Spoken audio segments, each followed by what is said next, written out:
Hey everybody, what is going on? Hexlex here. Got another Master Duel video for you. Coming at you with some more Tenpai. I recently played this deck up to Master Rank. That way I could start playing stuff like Ritual Beast and Goblin Biker without having to worry about dropping rank. So I mainly decided to play Tenpai just to get more familiar with the deck and to really see like how good I thought it was in the metagame. I don't know if I'm quite at the point yet because it's still at the time of recording this I think 2 days since the pack came out. I don't know if I'm at a point where I'm willing to put this at a specific spot on the tier list, but I definitely just want a little more experience playing both with and against the deck. So as you can see, I have updated my build here. For both the main and the extra deck, I think I made some changes. Yeah, I did make some changes. The extra deck, the main change that I made was the inclusion of Odd Eyes Meteor-Burst Dragon, which I forgot about. I'm sure I'm probably going to see comments. At the time of recording this, that other video, that first Tenpai video that I made, with the games I played, rather, as opposed to the one where we watched dual lives, that hasn't gone out yet. So I'm sure I'm getting comments saying, you forgot Meteor-Burst Dragon. And indeed, this is a very, very good card to have in the extra deck. Mostly for the last effect, which says, your opponent cannot activate monster effects during the battle phase. This is not only, of course, very good against the mirror match, but also has a lot of applications against just general monsters, right? That might activate when destroyed or something like that. Speaking of the mirror match, by the way, as probably the title of this video is going to imply, we're going to see 4 duels, and they're literally all going to be mirror matches. I don't think it's very surprising to say that in my climb from Diamond 3, I think is where I was at when the new pack came out, up to Master Rank, I encountered a lot of mirror matches. I played quite a few Tenpai versus Tenpai, and I'm going to be showing off, like I said, 4 of those mirror matches here to kind of give you an idea of how I like to play the mirror match. The thing about the mirror match, it's really, the mirror match is kind of funny because I don't think I'm particularly well versed in playing this deck, but at the same time, I don't feel like the mirror matches have been like particularly difficult. It might be because of the way my build is set up with more hand traps and board breakers, and like I mentioned, you know, in the initial deck profile, I really do think this is the way to go with Tenpai, right? My only board breakers that I'm playing are Duster, Heavy Storm, and then 3 Forbidden Droplet, and I really think that's all you need. Especially, God, Droplet is such an amazing card in this deck. You know, I think about like Lightning Storm, trying to destroy monsters with it, and Raigeki, and Dark Hole, and I'm just like, no, I think Droplet is just the best way to take care of monsters on board. Because, you know, it can stop, it doesn't get stopped by the destruction protection effects. It can stop negates, it can't be responded to, it has attack, so it still makes actually getting over the stuff, you know, easier. I think this has so many advantages over against stuff like Raigeki, Dark Hole, Lightning Storm, that I would always max out on Droplet, I think, before playing any of those cards. And then, like I said, of course, we have the back row board breakers as well. I was on Red Reboot before, but I haven't seen enough Sun, I think, to really justify playing this card over something like a Heavy Storm and Heartbeast Feather Duster, right? I anticipated that Stun would become more popular in this meta in response to, I guess it's also Lab, to be fair, in response to Tenpai, but I haven't, it's funny, I haven't really seen, personally, that much of an uptick in decks like Lab and Stun, but of course, my own experience is always, like, you know, any one person's individual experience is not a big enough sample size. I don't think I even played 100 games, right, getting from Diamond up to Master Rank this entire season. So, and I would consider 100 duels to be a very, very, very, very small sample size when it comes to trying to extrapolate any amount of data. So, what other changes did I make to the main deck? Oh, there was also, Dora Dora. I was not playing this card before. I'm playing just a single copy. Went down to 2 Fadra, because while this is, of course, a Tenpai Dragon, this isn't really combo by itself, so you can get away with only playing 2 of this instead of 3. But yeah, playing Dora Dora, the idea here, of course, that you can normal summon this, add the Shundra, and then special Shundra, and then if it's turn 2, potentially OTK. If it's turn 1, go into a, you know, synchro of some kind in order to have some board presence for your opponent's turn. So What else did I want to say? Oh, I remember what else I wanted to say about this deck. This is going to sound really, really, really weird to people. And I already alluded to this when I was talking about Ritual Beast a couple of days ago, or a few days ago, but Dimension Shifter. I'm actually considering taking this card out of this deck. In my climb, in Upper Diamond up to Master Rank, I just did not find this card helpful. And of course, part of that has to do with the sheer amount of mirror matches played, which I do expect to hopefully at least somewhat calm down, as the new deck hype wears off at least a little bit for Tenpai. But even against decks where Shifter is supposed to be good, I did not find this card to be the back-breaking, game-ending threat that it's often made out to be. A lot of my opponents just kind of chilled past with some hand traps, and then just comboed later. Kind of like Maxi, right? Maxi and Shifter, well, don't get me wrong, these are of course both very, very powerful effects. But I feel like these kinds of strong lingering floodgates tend to get overblown a little bit, as far as how impactful they are. Namely, people say that if you resolve these, you win, and that's just not true. But the other thing about Shifter, beyond just, sometimes your opponent can just sit through it. If you Shifter, there's a lot of cards in this particular version of this deck that conflict with Shifter. The Veilers, the Ghost Ogres, which I didn't even know this before playing this deck. I thought Ghost Ogre was like all the other Ghost Girls, but no, she does have to be sent to the graveyard. And then also Forbidden Droplet. And I gotta say, I think that, I don't know about much about Veiler, but when it comes to Ghost Ogre and Droplet, I think as disruption tools, these are both way better than Shifter. Droplet has won me so many games. Ghost Ogre has come in clutch so many games. Again, this Ghost Ogre in particular might be due to playing a lot of mirror matches, but I don't know. The Shifter, it just conflicts with a lot of stuff we're already playing that I want to play, and it just has not had high impact. Again, might sound crazy to a lot of people. I'm actually considering taking the Shifters out of this deck. It also does actually conflict with our own ability to OTK as well, because then the Bident Dragon as well as the Transcendent Dragon, they're not going to the graveyard, they're getting banished, and that severely reduces how much damage you can do a lot of the time, especially if you're having to battle through a board. It's like, I understand on paper why the Shifter is good here, but in practice, it's just conflicted with me too many times. I'm like I said, I'm not committing to cutting it, but it's definitely up there. Anything else I have to say about the list?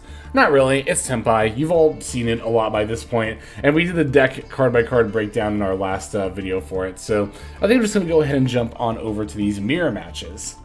Okay, so our first opponent's build is playing a lot of board breakers, right? They're on the Dark Holes, they're on the Raigekis.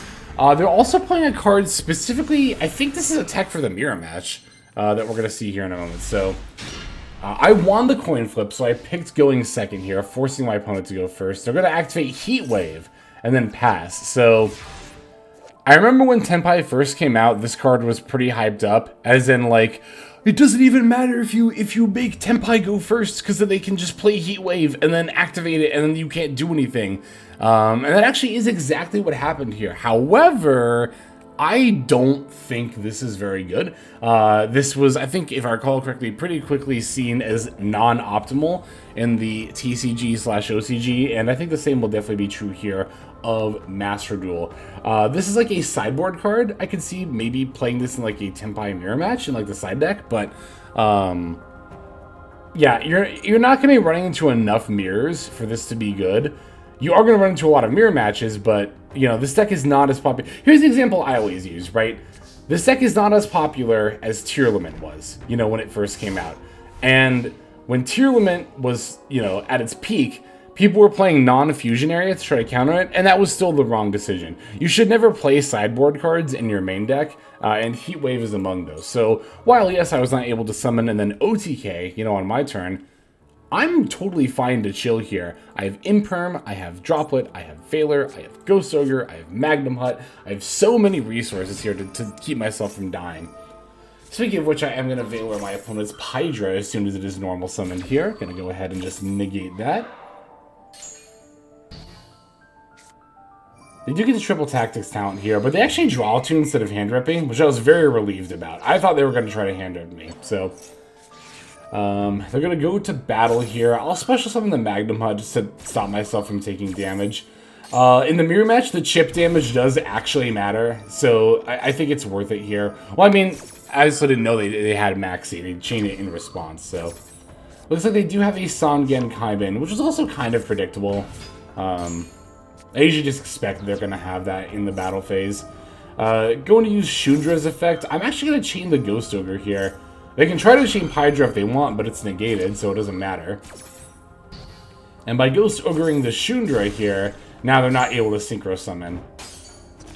They're going to crash here. Don't really know why they did that.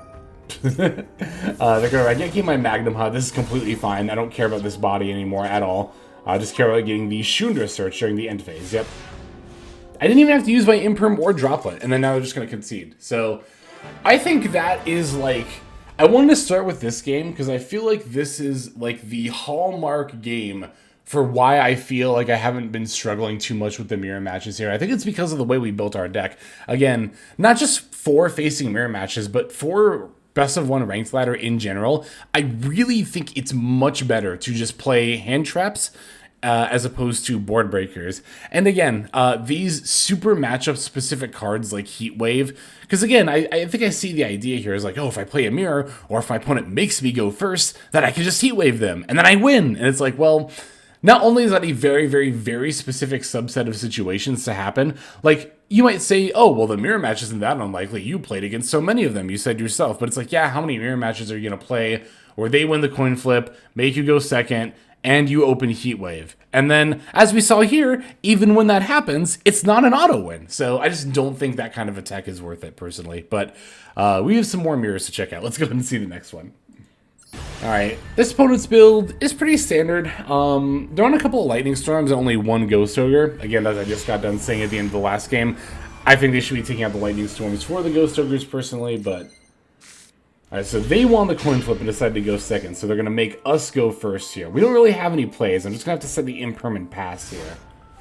But I know we had at least one other game where I'm forced to go first, and I think I make some amount of like combos, you know, during my turn one. Actually, I know we have that game. Anyway. They're going to normal summon Hydra. I'm going to Valor it. Love Valoring Hydra. Not only stops the search, but also stops the battle phase effect to Synchro, which is, of course, highly relevant. I absolutely want to Maxi in response to Shundra here. One, duh, of course you do. But two, especially here, I really need to draw into plays. And we did find again Roku here. So, as they go to end the main phase, that's when I'm going to Valor the Shundra, right? I think that's something that a lot of people might potentially miss and just let them go to battle phase, but in the name of making sure that, again, I'm maxing out on my disruption, I definitely want to be Valoring that Shundra.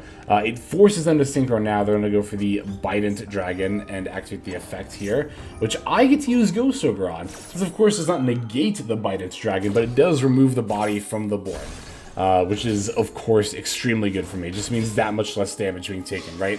Shundra is going to battle, want to impermanent response to the declaration of the attack. Do not try to wait for them to activate this last effect here if you have like an imperm, because this activates at the start of the damage step. And imperm cannot activate during the damage step. So you have to imperm in response to the declaration of the attack. Do not try to wait for the effect to activate. So... unfortunately for me, they still have more stuff here. They have a Sangen Kaimen, so they're going to go into the Shundra with that. Thankfully, we draw into Magnum HUD here, which is going to be enough to save us from a lot of damage. Going to special summon the Magnum HUD. Definitely want to summon this in attack mode for sure. Although here it doesn't matter because their monsters can't be destroyed and they don't take battle damage anyway, but... in the mirror match when summoning Magnum HUD, I always do it in attack mode. Because if you summon it in defense mode, there are some situations where they can just run it. They can just run like a Shundra into your defense mode Magnum HUD and they can just make plays, right? Whereas if it were in attack mode, they would be destroyed, so. Alright, gonna imperm the Hydra here as it tries to quick Synchro. They do get to summon the Bident Dragon, but I believe this is going to be their last attack, so thankfully that Maxi drew us into enough disruption to stop us from getting OTK'd here, just enough, but yet another reason why I really like hand traps. Again, it's so good in the mirror match, so... Alright, now they're going for the Sangen summoning, synchroing for 10. That's going to be the Transcendent Dragion. This card is also quite good in the mirror match, of course, because it says your opponent cannot activate cards or effects during the battle phase. That does include theirs as well, right? So, summoning out the Genroku and then passing over to me here. We get to use Magnum to grab. I'll just get Fodra here because it's the last one I haven't gotten yet. Although I could have gotten Genroku in special, but actually, it doesn't really matter at this point. Just gonna use the Sangen summoning to grab the Genroku. Sending the Pydra, definitely want to discard that because then I can just normal Fodra and then bring it back, right? So, Fodra for Pydra, Pydra for Sangen Kaimen. Going to special the Shundra, but before moving to battle, because I definitely want to do this, remember, we gotta get rid of that Transcendent Dragion. Gonna want to use the Baron de Fleur effect. They're going for Genroku to activate Fodra here. They're just trying to bait out my Omni Negate. I'm just gonna go ahead and use the Ghost Ogre on the Fodra instead. But I want to use the Baron Pop on the Dragion, and then the Baron Omni Negate effect to stop the Dragion from being summoned. Although I think I actually misplay here, and use it against the Shundra effect. Yep, I do. I do misplay here. Yeah, I was supposed to wait and use it against the Dragion. I don't think, yeah, Shundra could have summoned anything, like, threatening at all to me here. Yep, there's the Dragion coming back. I'm gonna go ahead and activate Shundra here, as well as Sangen Kaimen. That was another way I could have played around this. I could have just not battled with Pydra and then gone for Meteor Burst Dragon, and then Sangen Kaimen. Well, no, I don't think that would have been enough either, right? That wouldn't have been enough damage. Yeah, so here I'm going to use the Sangen Kaimen to get another non-tuner body just to go for the Bestial Dissipator. But that was also a misplay because they can just pop the Bestial Dissipator, so... Yeah, here I have to go for the Typhone and detach to put this back. So, you know, as much as I talk about my opponents misplaying these mirror matches, I definitely am too, you know? I don't want to sound like I'm coming down too hard on people. This is, of course, a new deck to Master Duel, so a lot of players, myself included, are probably new to playing Tenpai Dragon. I only point out misplays so that people watching can help avoid them as well. Also, wow, my opponent's on 3 Biden. I didn't even realize that. But that's the only reason I am so specific to point out why my opponent shouldn't do stuff. Again, I never want to come off as trying to say, like, oh, look how dumb my opponent is. Because, like, whatever, we're all human. We all make mistakes. Whenever I think about misplaying with literally any deck in this game, I always think back to that moment at Worlds where, was it Josh? Someone ashed their own card, like at the World Championships, right? It's always gonna happen. You're always gonna make those like, you know, little slip-ups. It's not something that, you know, it's not realistic to say I will make 0 misplays ever. Of course, it's, you know, good to try to minimize the amount of misplays you make, but to try to make 0 ever is a goal that is not very achievable, and you're gonna stress yourself out big time trying to achieve, so... Yeah, having used all 3 of their Biden Dragon, my opponent doesn't really have as many options to go for here, in terms of 7s, but also, you know, in terms of 10s, a lot of what they summon might get negated by my Typhone, so... Alright, I want to go for Sangen Kaimen before they summon a 10, just so they don't, like, negate this. I'm going to establish my Fodra and then try to use Fodra to bring something back. Is that a second? No, I bounced this. That's the same one, I think. The same Transcendent Dragion. Alright. Let's see what we've got here. Dimension Shifter doesn't do anything at this point. I can just discard that for the Sangen Summoning. I have access to literally all of my Tenpai Dragons here, so we should be fine, right? Pydra for Kaimen, gonna special the Shundra, Synchro Shundra, and Fodra. I'm trying to remember how I got out of this, actually. Oh, I remember, actually. Yep. Gonna use Biden Dragon, bring back the Fodra. Fodra F brings back Shundra. Now I'm gonna sync for 10, and I'm actually gonna go for the Ruddy Rose Dragon. I literally just needed a body that could battle over the Trident Dragon. I'm not even gonna bother banishing the graveyards here, because I think there's a non-zero chance I might need mine. But here I'm going to go for the Meteor Burst Dragon. That way the Kita can't activate. Not that it probably matters here. Sangen Kaimen, I'm going to use that during the battle phase to go for Shundra. And then getting back the Bident. Yeah, I did need the Bident Dragon to OTK here, so that's why I didn't banish my graveyard with Woody Rose, but... Whew, there we go. Wanted to start, not start, that was our second game. Wanted to show that duel because it was a nice 5-turn back and forth, even if I did slip up a little bit, you know. Also made some nice use of some of the deeper cuts of our extra deck. Again, very, very glad I have that Ruddy Rose in there. Just being able to have multiple monsters that can battle over the 3K stat line, I think is actually quite important for this deck here. So, we still have 2 more games to watch. Let's go ahead and see those. Okay, this is another person who's playing Heat Wave, but they're only playing the 1 copy. And it's like, I feel like if you're going to play a tech like Heat Wave, you should just play 3 to try to open it as much as possible. But they're going to make me go first. So it throws me off every time that happens. I'm still not used to it for some reason. Yeah, this hand is actually looking pretty good. We can actually do some comboing on turn 1 here. Gonna use Sangen Kaimen to add and then send a Pydra, because I already opened Fadra. Gonna activate Fadra to try to bring back the Pydra. They have a Maxi in response. We're gonna use the Ash Blossom there. Don't want them to draw more cards. Duh. Well, it's like, you know, what if you just didn't summon and then, or just gave them 1 draw and then try not to summon, but, no, I actually want to, I want to go for a level 10 here. I'm going to go for the Genroku, and then Synchro for the Baron de Fleur. Then I get to set these 2 imperms and pass, so... I actually really like this kind of a setup if you're playing the mirror match and your opponent forces you to go first. You typically need a starter and an extender to pull this off, but this is great because I have the Omni Negate, of course, Omni Negate and Destroy to stop any number of things. I have double Imperm to also stop plays, and it doesn't even actually matter what I top deck because I still have the field spell. So even if I don't top deck a live play, I can just activate Sangen Summoning and then add a live play. So good setup we have here. Opponent's going to lead with a Prosperity, that is fine. Banishing 6, they reveal Sangen Summoning, Sangen Kaimen, Shundra, Sangen Kaimen, Pydra, and Genroku. So, a lot of that stuff actually didn't matter, because it was all just plays, right? It's all just plays, so... here I goofed. I didn't even think about... Oh yeah, Field Spell. Unaffected. It's because I was watching... You know what, I'll level with you. It's because I was watching YouTube while I was playing these games.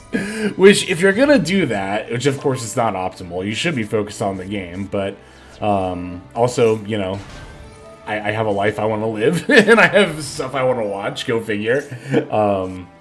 I don't take Master Duel so seriously that I like sit down and go focus mode every single time, but if you are going to be watching YouTube while playing a deck, this is definitely the deck to do it. So, alright, I'm going to let them go into their Synchro here. Just going to be Black Rose Dragon. Black Rose is going to activate. I will definitely be imperming that.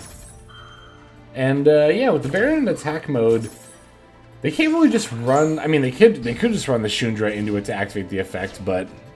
that doesn't really get them anywhere, right? So they're just passing back over to me.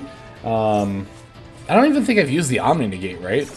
I mean, I use it here, yep, against the Maxi, but like I mentioned before, it does not matter what I top deck because I have the Sangen Summoning, so I can just add Fadra and then get rid of the Droplet.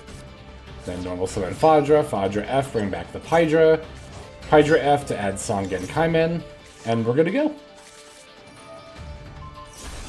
I'm going to get rid of their Shundra. Definitely want to pop that with the Baron, so that way its effect doesn't activate.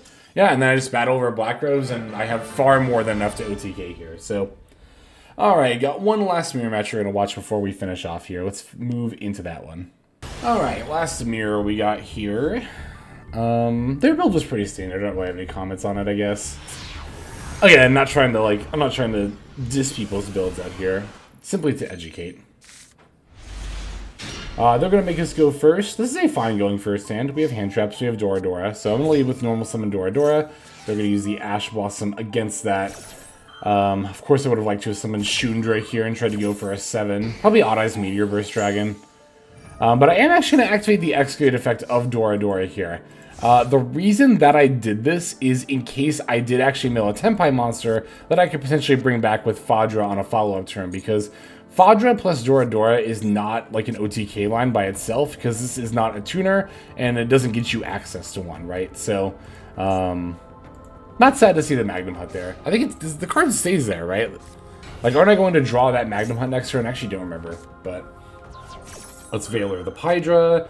They're actually going to chain Droplet, which is actually ultimately fine with me, because now they don't have the Pydra body anymore, which does actually matter, right? Like, yeah, the search resolves, but that's fine. Just going for Sangen Kaimen. Summoning Bestial Magnum Hut, I am going to use the Max C here. Go to Chain Ash Blossom. That's actually completely fine with me.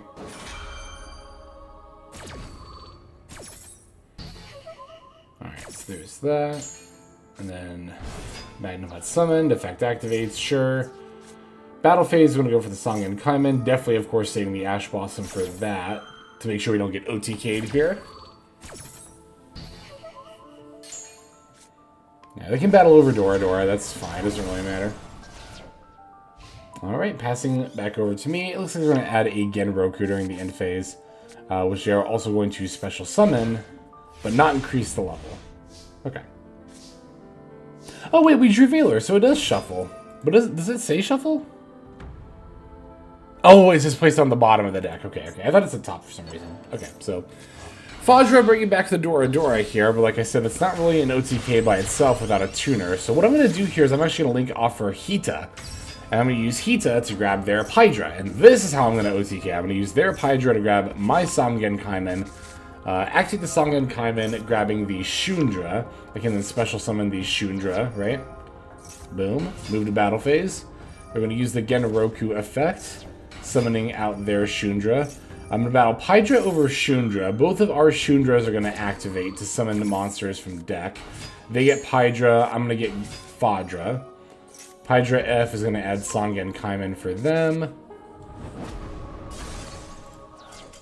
And yeah, they're just going to concede at that point, because it doesn't really matter at that point. Like, that might have like looked a little scary when, I don't know, that's kind of the thing, right? Like, when they have Shundra in the mirror match, it might seem a little scary, but like, if you really think about it, the worst they can do is summon Fadra for another body. And that might stop you from OTKing sometimes, but a decent amount of the time, I think you can still play through that. But yeah, I mean, as long as you have the damage, it's like, that's why I shouldn't have Baroned the Shundra in that one game. I should have just definitely waited for the Transcendent Dragon. But I already talked about that in this play. That was a different game. So anyway, hopefully you all found this info helpful. If you're out there playing Tenpai, you're definitely going to be running into a lot of mirror matches. So it's definitely good to have a good bit of information and practice against them under your belt. So again, hopefully I was able to help in that regard. But that is going to go ahead and do it for this one. Thanks for watching. Let's go ahead and move now to our outro. Hey everybody, Hexlex here. Just want to give you a huge thanks for watching all the way to the very end of the video. Believe it or not, that is actually one of the best ways that you can support the channel, is by watching the videos in their entirety. But there are many ways in which you can support the channel if you are so interested. The names that you're seeing on screen here, I gotta give an extra special thanks to, because these are people who have chosen to either become a member on YouTube, which if you're interested you can do as well via the join button next to the subscribe button down there, or have signed up over on Patreon and become members there. Link to that is going to be in the description below. Without the support that is being offered by, again, all the people that you're seeing on screen right here, I would not be able to take the time to dedicate to uploading daily YouTube videos. So thank you so very much. But there are also other ways you can support as well. Again, link to the description below. If you like my deck tracker that you'll see in a lot of my videos, the Untapped Companion, you can download that for free, and if you use my affiliate link down there, then that also goes a long way towards supporting the channel. That's again free. So is subscribing here on YouTube. That's also free and a huge way to support.